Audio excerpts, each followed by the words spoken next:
সুপ্রিয় শ্রোতা মণ্ডলী, আজকে আপনাদের সম্মুখে হাজির হয়েছি বিশ্বের সকল ধর্মীয় গ্রন্থগুলো, আমি আবার বলছি, বিশ্বের সকল ধর্মীয় গ্রন্থগুলোর রচয়িতা সেই ধর্মের প্রবর্তকগণ না আল্লাহ কর্তৃক। এই বিষয়টি নিয়ে আজকের আলোচনা। ততক্ষণ আপনারা আমার সঙ্গেই থাকুন। এখন আমরা মূল আলোচনায় ফিরে যাচ্ছি। যদি এমনটা বিশ্বাস করি মানুষের পক্ষে আল্লাহর সাথে আদৌ কথা বলা সম্ভব নয়, তবে আল্লাহর পক্ষ থেকে নাজিলকৃত ধর্মীয় গ্রন্থগুলির রচয়িতা তাহলে কে বা কারা, তার বাস্তব ভিত্তিক প্রমাণ সমাজে থাকতে হবে। তবে সেই কল্পিত অবস্থা থেকে আমাদের বের হয়ে আসা সম্ভব। সরাসরি আল্লাহর নবীগণের প্রতি ধর্মীয় গ্রন্থগুলি নাজেল না করলেও ওহী বা জিবরাইল আলাইহিস সালাম কর্তৃক নাজেল হয়েছে বলে প্রচার করা আছে। নবীগণ এইসব আসমানি কিতাব কিংবা গ্রন্থগুলি আল্লাহর পক্ষ থেকে দাবি করার মূল কারণটাই বা কি ছিল, যা অন্য কোনো আবিষ্কারের মূলে কেউ দাবি জানালেন না, কিংবা তাতে কি বিষয়বস্তু রয়েছে যা আদৌ মানুষের পক্ষে বলা সম্ভব নয়। তাছাড়াও আমার এমনটা ধারণা করার পিছনে কি লজিক কাজ করছে তা নিয়ে আজকের এই আলোচনা। তবে সবচেয়ে বড় সমস্যা হচ্ছে আমাদের এই দেশে বাক স্বাধীনতার বড্ড অভাব। সত্য খুঁজতে যে অনেক সময় প্রচলিত আদর্শের বাইরে এসেও কথা বলতে হয়, আর এখানেই যত লেঠা, যেমন পান থেকে চুন খসার মতো অবস্থা। তারা একটু মনে করেন না আল্লাহর বিরুদ্ধাচারণ করার সাধ্য কারো নেই, আর যদি করেও সেই জবাব সে দিবে আমরা কি।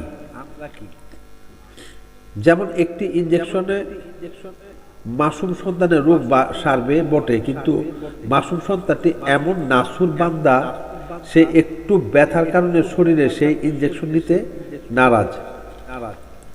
ঠিক আমাদের ধর্মীয় সমাজের চিত্র এর চেয়ে ব্যতিক্রম নয়। আদি কুসংস্কার নিয়ে কয়েকটি কথা বলছে। যেমন পিঠাতে মানুষের চোখ লাগলে বলে পিঠা নষ্ট করা হয়েছে, অথচ এখন রাস্তায় বসে মানুষ পিঠা বানাচ্ছে। মাথায় তৈল দেয়া অনেকটা কমে গেছে। মহিলাদের বাচ্চা হলে ঘর বন্ধ রাখা হতো ভূত পেতনির ভয়ে। টিভি দেখা ধর্মের নিষেধ থাকলো, এখন টিভি সবার হাতে কিংবা পকেটে। একসময় আজকের বিজ্ঞানের ফসল 200 বছর পূর্বে বললে হয়তো মানুষ পাগল বলতো, কিন্তু তারই বাস্তবতার প্রমাণ আমাদের হাতের নাগালে। তেমনি কোনো বিষয়ে কথা বললে আমাকে এখন পাগলও বলবেন, এমনকি জানের হুমকিও দিতে পারেন। কিন্তু একটা সময় যে সবাই বলবে, তখন এই লজ্জা কার? আমি অনেকের মতো বলতে চাই না। গত অনেক বিষয় ধর্মে মিথ্যা বা ভুল বলে ঢুকানো হয়েছিল। আমি বলবো সময়ের প্রয়োজনে এসব হয়েছে বা বলেছেন। কোন এক ধর্মীয় গ্রন্থে পড়েছিলাম আল্লাহ নিজেই বলেছেন, আমি গুপ্ত ধন ভাণ্ডারে ছিলাম, প্রকাশ হইতে ইচ্ছা হইল, তাই জগৎ সৃষ্টি করলাম। আল্লাহ প্রকাশ না হইতে চাইলে মানুষের মাথা থেকে ঘিলু কমিয়ে দিতেন।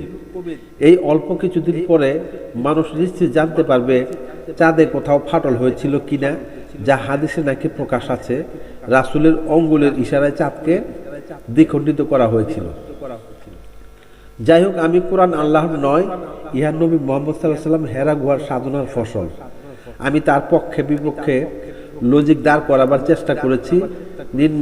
নিম্নে লিখিত অংশে আপনারা একটু ধৈর্য দিয়ে শুনুন। খোলা আকাশের নিচে একটি লোহখণ্ড রেখে দিলে লোহার গায়ের উপর মরিচা পড়তে দেখে থাকি, কিন্তু লোহাটিকে আগের অবস্থানে আনতে হলে তার উপর রেত বা সিরিজ কাগজ দিয়ে ঘষে পরিষ্কার করতে হয়। এটাই যেন প্রকৃতির খেয়াল বা রীতি। এখানে লোহার উপর মরিচা পড়ার জন্য কারো হুকুম বা নির্দেশের প্রয়োজন দেখা দেয়নি। এটাকে আমরা বলতে পারি প্রকৃতির স্বকীয়তা। এমনি করে পৃথিবীতে যখন অজ্ঞ মানুষের আগমন ঘটে, তখনও তারা সমাজবদ্ধ জীবন জগৎ নিয়ে জীবন পরিচালিত করতেন। তাদের একটা রীতি ছিল, সেই রীতিও বিশেষ কোনো ব্যক্তি বা অন্য কোনো গ্রহ থেকে আমদানি করা হয়নি। প্রয়োজনের তাগিদে নিজেরাই গুছিয়ে থাকার জন্য একটি নিয়ম বা রীতিকে স্বীকৃতি দিয়ে তার অধীনে সামাজিক জীবন পরিচালনা করে থাকতেন। যেমন মুরগি তার বাচ্চাদের শত্রুর হাত থেকে রক্ষা করার জন্য তার ডানার ভিতর লুকিয়ে রাখার কাজটি কারো শিখাতে হয় না। আবার ক্ষুধা লাগলে কারো অন্যের পরামর্শ নিয়ে খাদ্যের অন্বেষণে নামতে হয় না। এমনি করে ভালোভাবে বেঁচে থাকার তাগিদে আত্মরক্ষার পাশাপাশি পশু পাখি একটা সমাজবদ্ধ জীবনও গড়ে তোলেন। তা না হলে একটা কাক মারা হলে এত কাক আসে কোত্থেকে? মানুষের বেলায় তার চেয়ে কম নয়। মানুষ উন্নত জ্ঞান লাভ করার ফলে আরো সুন্দর জীবন মানসকল্পে জীবন ব্যবস্থাকে আরো সুন্দরভাবে গুছিয়ে থাকেন। তারা অন্ন, বস্ত্র, বাসস্থান, শিক্ষা, চিকিৎসার পাশাপাশি একটি আদর্শিক জীবন ব্যবস্থা কায়েমের লক্ষ্যে বাড়তি নীতিমালার প্রয়োজনেই দৈনন্দিন জীবন ব্যবস্থার সূচনা করেন। এটা মূলত সৃষ্টি হয় পশুত্ব জীবন থেকে আলাদা জীবন ব্যবস্থার কায়েমের লক্ষ্যে। আদি যুগে তারা মনে করতেন স্বাধীন সত্তা মানুষগুলো ইচ্ছা শক্তি পাবার ফলে তারা নিয়ম ভঙ্গ করার প্রবণতা বেশি বিদায় একটি ধর্মীয় আদর্শ পৃথিবীতে সূচনা করা দরকার।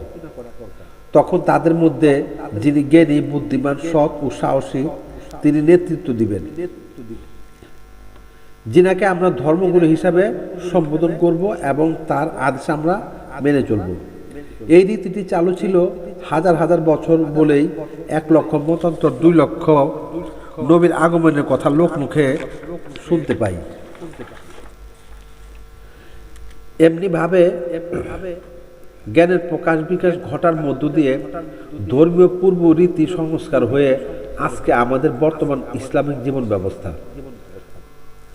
কিন্তু ধর্মীয় চিন্তা রীতি বহু ভাগে বিভক্ত হয়ে ভিন্ন ভিন্ন ধর্মের নামকরণের পাশাপাশি রীতিনীতিরও পরিবর্তনে আমরা লক্ষ্য করছি। তাতে যাই হোক, এক নেতা বা ধর্মগুরুর প্রতি সহনশীল হওয়াটাই সকল ধর্মের উদ্দেশ্য ছিল। তাই আজও গুরু পীর মাশায়েখের ভিতর তার ভক্তদের মান্য করার কিংবা তার আদর্শ মাফিক জীবন ধারণ করার প্রবণতা দেখা যায়। ঠিক এমনি করেই 1400 বছর পূর্বে মুহাম্মদ নামে একজন গুরুর আবির্ভাব হয়তো ঘটেছিল এবং তার আদর্শের মূল নীতি ছিল 5টি, যা কালেমা, নামাজ, রোজা, হজ, যাকাত, যা আজ ইসলাম ধর্মের ধার্মিকদের প্রাত্যহিক জীবন ব্যবস্থার মাঝে পরিলক্ষিত হয়। ঠিক এই ধারাবাহিকতা মুহাম্মদ সাল্লাল্লাহু আলাইহি ওয়াসাল্লামের পরও ওয়ারাসাতুল আম্বিয়াগণ করে আসছিলেন। মুহাম্মদ সাল্লাল্লাহু আলাইহি ওয়াসাল্লামের পরে এই যোগটাকে বলা হয় বেলায়েতের যোগ। কিন্তু আজ পর্যন্ত কেউ সে বলে গেলেন না আমার চিন্তা কর্ম আল্লাহর কাছ থেকে এবং আমার গুরু আল্লাহ। বেলায়েতের যুগে সকল পীর মাশায়েখ বললেন আমার সকল প্রাপ্তি সম্যক গুরু থেকে। যেমন লালন সাইজি দোহাই দিলেন সিরাজ সাইজিকে, আলেকজান্ডার দিলেন প্লেটোকে, আর প্লেটো দিলেন সক্রেটিসকে। বেলায়েতের যুগে সকল পীর মাশায়েখ সম্যক গুরুর দোহাই দিলেন একনিষ্ঠভাবে, কিন্তু শুধু নবী নামক একটি সম্প্রদায় তারাই কেবল দোহাই দিলেন আমরা আল্লাহর পক্ষ থেকে। আমি নিজেও বিশ্বাস করতে চাই, কিন্তু যাচাই পূর্বক তারা এত বড় দুঃসাহস কি করে পেলেন? তারা আল্লাহর পক্ষ থেকে স্পেশাল মানব হলে তেমনটি আমাদের কেন করলেন না? আবার এখন কেন বন্ধ করলেন? কেউ আমাকে এর সুচারু জবাব দিয়ে পূর্ণাঙ্গ আপনাদের দলে আসার সুযোগ করে দিন, নতুবা আপনারা বিশ্বাসকৃত দল থেকে বেরিয়ে আসুন। কিন্তু কেউ দয়া করে চাকুর ভয় দেখিয়ে আপনাদের দলে নেবার চেষ্টা করবেন না। সুচারু যুক্তি ও দর্শনের আলোকে আমাকে আনতে হবে। তবে আসুন, আল্লাহর পক্ষ থেকে যে বাণী নবীগণের মাধ্যমে আসছে তা একটু তুলে দেখি। এমন কি বললেন যা মানুষের পক্ষে বলা সম্ভব নয়? আসুন, কোরআনের প্রথম সূরা ফাতিহা, যাকে কোরআনের জননী বলা হয়েছে, তার বিষয়বস্তু নিয়ে আলোচনা করি। বিসমিল্লাহির রহমানির রহিম। শুরু করছি আল্লাহর নামে, যিনি পরম করুণাময়, অতি দয়ালু। বিশ্লেষণ। এখানে আয়াতটিতে এমন জটিল কি বিষয় রয়েছে যা মানুষের বেলায় সম্ভব নয়। একটু বিশেষণে যাই। শুরু করছে আল্লাহর নামে, যিনি পরম দয়াময়, অতি দয়ালু। একজন সৃষ্টিকর্তা বা শক্তি থাকতে পারে যেহেতু আমাদের ইচ্ছার বিরুদ্ধে মৃত্যু সংঘটিত হয়, আমরা রোধ করতে পারি না সেই মৃত্যু, কিন্তু তিনি করুণাময় ও দয়ালু কিনা জানি না। এই কথাটি মধ্যস্থকারীর পক্ষ থেকে বিশ্বাস করানো হচ্ছে, কিন্তু তখনও দয়ালু বলে প্রমাণ আমার কাছে নেই। যেমন বাবা শখ করে আমার জন্য টাকা খরচ করে ঘরে ঘরে বউ এনে দিল, তখন আমার নিকট আব্বা বড্ড দয়ালু, কিন্তু যখন সংসার চালাতে হিমশিম খাই তখন মনে হয় না, বাবা আমার জন্য নির্দয়াল। আল্লাহ দয়ালু হলে বিনা পরিশ্রমে তিনি খাওয়াতেন। এবার আমরা সূরা ফাতিহার প্রথম আয়াতে কি বলছে আমরা শুনি। আলহামদুলিল্লাহি রাব্বিল আলামিন। অর্থ, যাবতীয় প্রশংসা আল্লাহ তাআলার, যিনি সকল সৃষ্টি জগতের পালনকর্তা।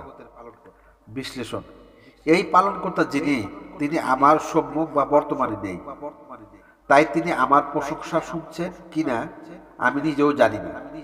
এখানে যিনি বলতে নির্দিষ্ট কাউকে দেখাতে পারছেন না, তার প্রতি প্রশংসা যিনি আমাদের পালন করছেন। এখন পালনের নাম করে উনি আমাদের শাস্তি যে দিচ্ছেন না, এটা হলফ করে বলা ঠিক হচ্ছে না, কেননা এই মুহূর্তে আমাদের তুলনা করার জন্য স্বর্গটি হাতের নাগালে নেই। তাই এটা কারো আবেগগত কথা বললেও ভুল হবে না। দ্বিতীয় আয়াত, আর রহমানির রহিম, যিনি নিতান্ত মেহেরবান ও দয়ালু। তার মেহেরবান ও দয়ালু যদি কেউ বুঝে থাকে, তার জন্য দয়ালু, কিন্তু আমার কি? আমি তখনই দয়ালু বলতে পারি যখন আমি তার দয়ার রূপটি দেখতে পাবো, তা না হলে আমার মিথ্যা সাক্ষী হবে। তারপরের আয়াত, মালিক ইয়াউমিদ্দিন, যিনি বিচার দিনের মালিক। যিনি বিচার দিবসের মালিক, তার সম্পর্কে আমরা কিছুই জানি না, তাহলে আমরা কি করে বিশ্বাস করি তিনি বিচার দিবসের মালিক হিসেবে? এখানে সবকিছু বিশ্বাসগত বিষয়, যার কোনো প্রমাণ নেই। পরের আয়াত, ইয়াকা নাবুদু ওয়া ইয়াকা নাস্তাইন, আমরা একমাত্র তোমারই ইবাদত করি এবং শুধুমাত্র তোমারই সাহায্য প্রার্থনা করি। এখানে বলতে হয় যিনি কারো মুখাপেক্ষী নন, তাহলে আমাদের ইবাদতের কি তার প্রয়োজন আছে? নিজেকে যিনি সাহায্য করতে না পারেন, আল্লাহ তার সাহায্য কি করে করেন? আদতে নিজেকেই নিজের কল্যাণ করতে হয়। যারা এ যাবৎ উন্নত শিখরে পৌঁছেছেন, তারা নিজেদের সাহায্য করার ফলেই সম্ভব হয়েছে। ইহদিনাস সিরাতাল মুস্তাকিম, আমাদের সরল পথ দেখাও। আপনি কি শুনেছেন আল্লাহ এসে কাউকে সরল পথ দেখিয়েছেন? মানুষকে বিবেক দিয়েছেন, মানুষ সেই বিবেক খাটিয়ে নিজেকে উন্নত চরিত্রে পৌঁছাতে কি সক্ষম হননি? আসুন শেষের আয়াতটিতে আল্লাহ কি বলেছেন একটু খুঁটিয়ে দেখি।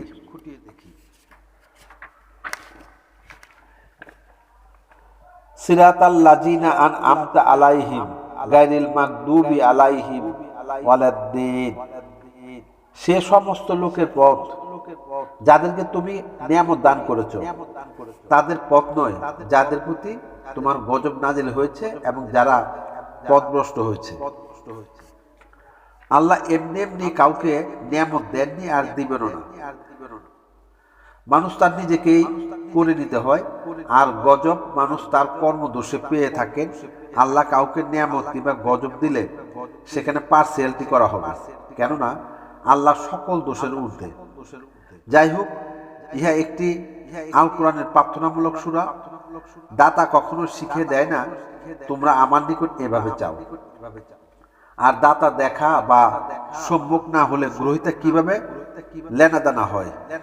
আল্লাহ ধরাছোঁয়ার আড়ালে থেকে শূন্য মণ্ডলের দিকে প্রার্থনা করার মাঝে গ্রহিতা কি মজা পান আর দাতাও কি মজা পান জানি না।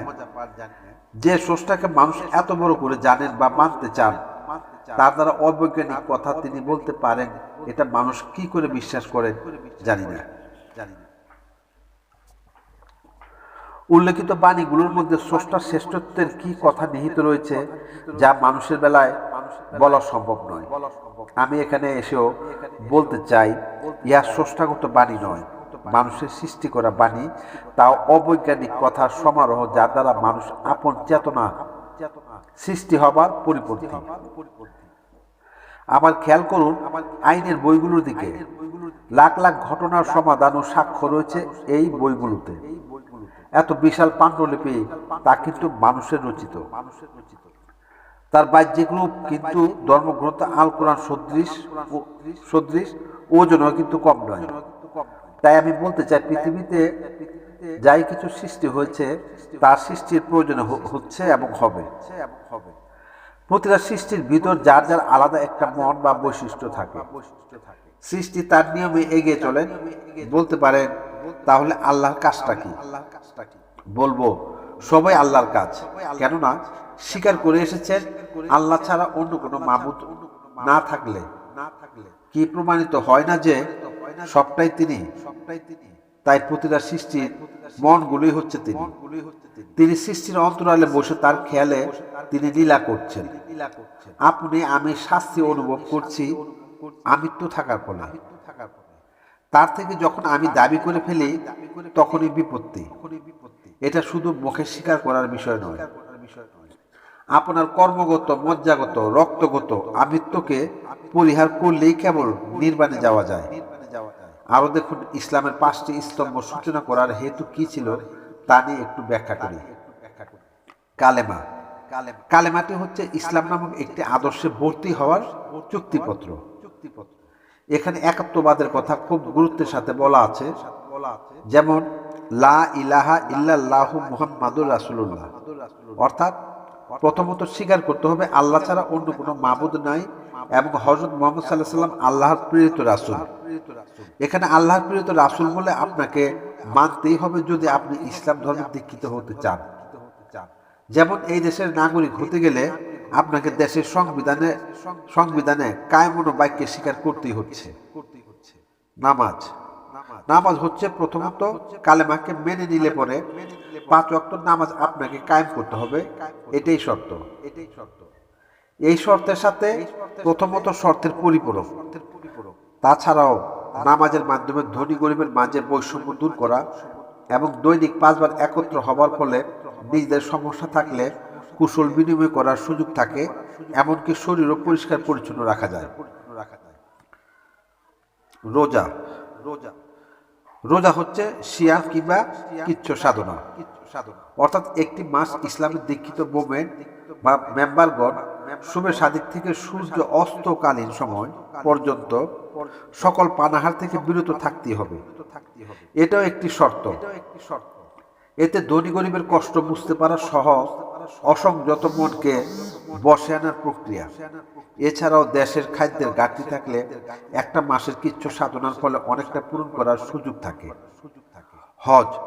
ইসলাম ধর্মের দীক্ষিত সদস্য বা মুসলিমদের মধ্যে যাদের সামর্থ্য আছে তারা হজকে কেন্দ্র করে দূর দূরান্তের সকল মুসলিমদের বাৎসরিক একত্র হবার প্রক্রিয়া এবং যার যার ভূখণ্ডের পণ্য ব্যাপক হারে ক্রয় বিক্রয়ের মাধ্যমে ব্যাপক বাণিজ্য লাভ, এমনকি মক্কার স্থানীয় গণমানুষের অর্থনৈতিক সচ্ছলতা ফিরিয়ে নিয়ে আসা, পাশাপাশি লাখো মানুষের একটা মিলন মেলার ভিতর দিয়ে হজটা সম্পন্ন করা।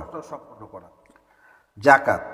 এটা মোমেন বা ইসলামের দীক্ষিত সদস্যদের মধ্যে যাদের নির্দিষ্ট পরিমাণের চেয়ে অধিক ধন সম্পদ থাকিবে তারা তাদের সম্পদ বা অর্থ থেকে জাজিরা কর হিসেবে জাকাত গরিবদের উদ্দেশ্যে দান করিবে। এতে সদস্যদের মধ্যে যারা দুর্বল তারা উপকৃত হবার সুযোগ করে দেয়া হয়েছে। এই সবকিছু মিলে দেশ, দশ ও ব্যক্তি মানুষের কল্যাণ নিহিত এতে নিঃসন্দেহে বলা যায়। বিশ্বের মুখে জীব কল্যাণের সকল মহামানবগণ বহুবিধ পথ প্রক্রিয়ার সাক্ষ্য হিসেবে রেখে গেছেন, যা আমরা ইতিহাস থেকে জানতে পারি। এখন জাতিসংঘ নামক একটি বৃহৎ সংগঠন বিশ্বের জন্য কল্যাণে নিয়োজিত আছে। প্রয়োজনে আরো সংস্কার করে জনসেবাকে সহজমুক্ত করে তোলাই হচ্ছে তাদের কাজ। আর এসবই করে যাচ্ছেন ঈশ্বররূপী মানুষগুলো। কিন্তু ইসলামের ধর্মপ্রবর্তক তিনি বলে গেলেন ইহা আল্লাহর পক্ষ থেকে। এখনো সকল কঠিন রোগ থেকে আরোগ্য লাভের প্রচেষ্টা কিংবা ঔষধ আবিষ্কার করার পিছনে কোনো মানুষকে বলতে শোনা যায় না ইহা ঈশ্বর প্রদত্ত। কিন্তু ইসলাম ধর্মের প্রবর্তক তিনারা দোহাই দিলেন আমি নয়, আল্লাহর পক্ষ থেকে নাজিলকৃত।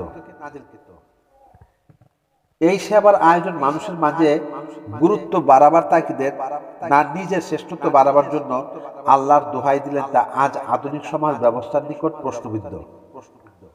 সে যাই হোক, সময় উপযোগী হিসেবে তখন সেগুলোর হয়তো প্রয়োজন ছিল, কিন্তু পরবর্তীতে সেই আদর্শ বহনকারী শাসক কিংবা সমর্থকগণ তাদের কোন স্বার্থ সিদ্ধির জন্য অতিরঞ্জিত কোনো কিছু ঢোকানোর অপচেষ্টা করলো কিনা তাও তলিয়ে দেখার দরকার আছে বইকি।